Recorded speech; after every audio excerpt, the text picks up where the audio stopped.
Hello, my name is Juan Moresco, and in this video I will be explaining the Android project in which I have been working on. In this project, I created a functional widget for the social applications, which allows users to display their favorite contact directly on their home screen. This widget was developed using Glance, Room, Hilt, and other modern Android technologies. I will show you the code step by step and explain how this works.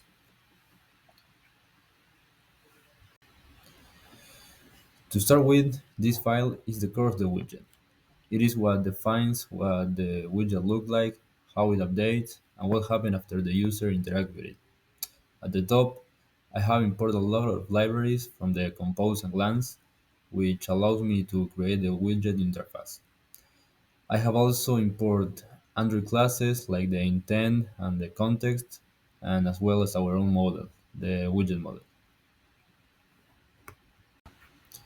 Here, where we can find the class, is where one of the most important function is located.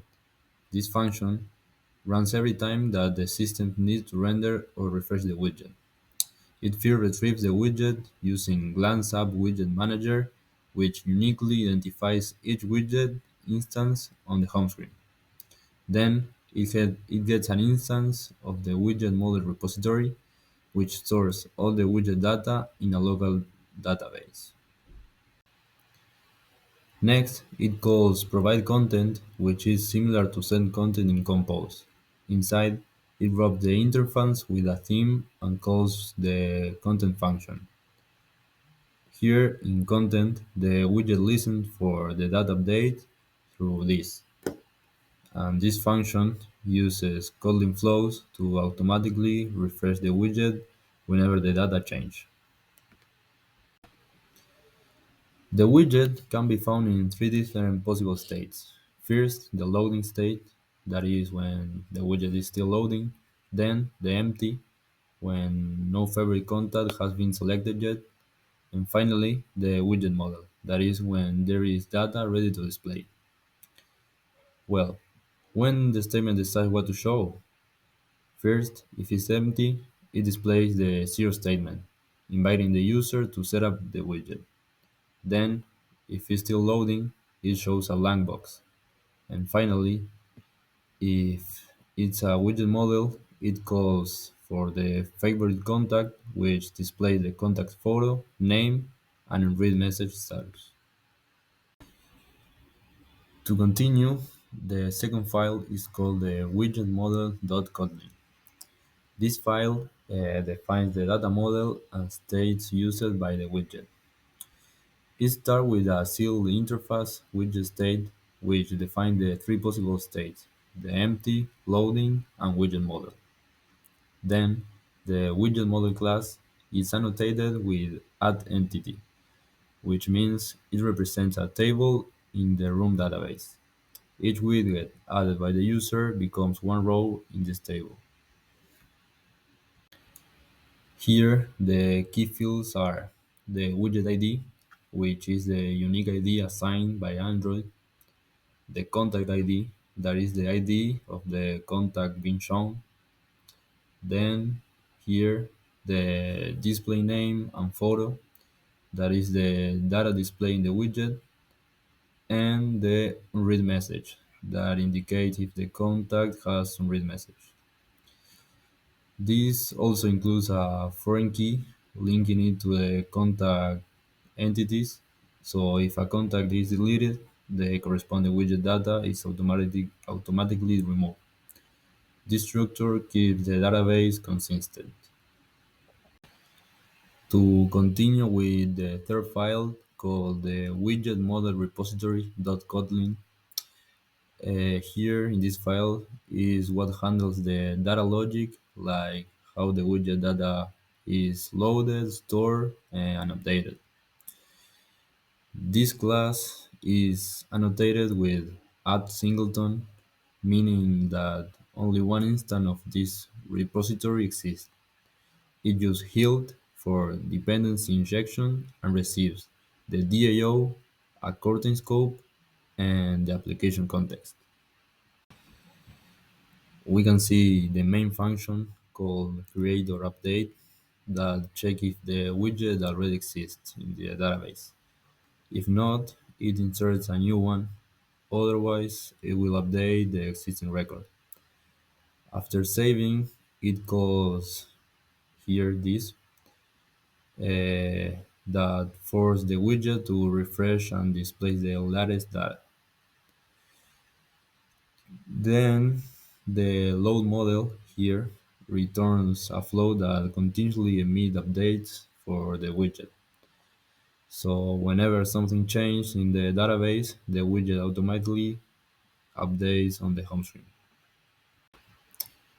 We can see a few more functions here, like for example, this one helps to remove the widget that no longer exists on the user home screen. Um, in short, this class connects the room database with the glance widget.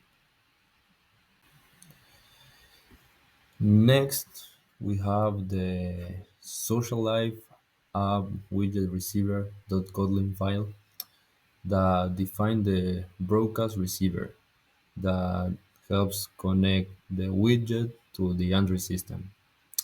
It's annotated with add Android entry point so that Hild can inject dependencies like the repository. The class extends glance app widget receiver, which is how the system communicates with our widget. On this line is where we can find the key function of this file. This function is automatically triggered when the user removes a widget from their home screen. It calls this here to delete any related data from the database. This helps keep the app storage clean and prevents unused data from the remaining after the widget is removed from the screen.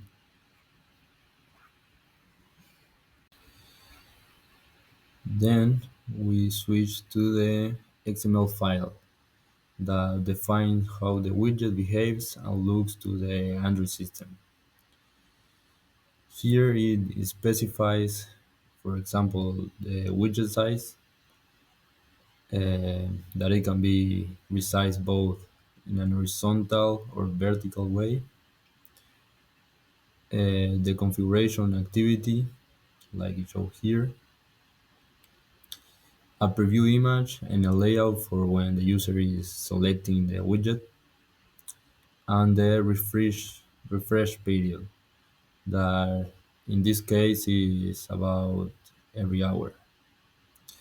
So in short, what these XML files do is to tell Android everything it needs to know about how to display and interact with the widget. If we move here, we can find the Android manifest. Finally, this is the global configuration file for the entire app. It declares all the permissions, activities, service, and most importantly, register the widget. We can find here inside the application tag, we have a receiver for the Socialite app widget receiver that links it to our Socialite widget info XML configuration file. It also declares the configuration activity, so when the user adds the widget, this activity opens and let them choose their favorite contact. So lastly, I will show you how this widget will look like on your phones. So we'll have to run the application, go to our device, and search for the widget.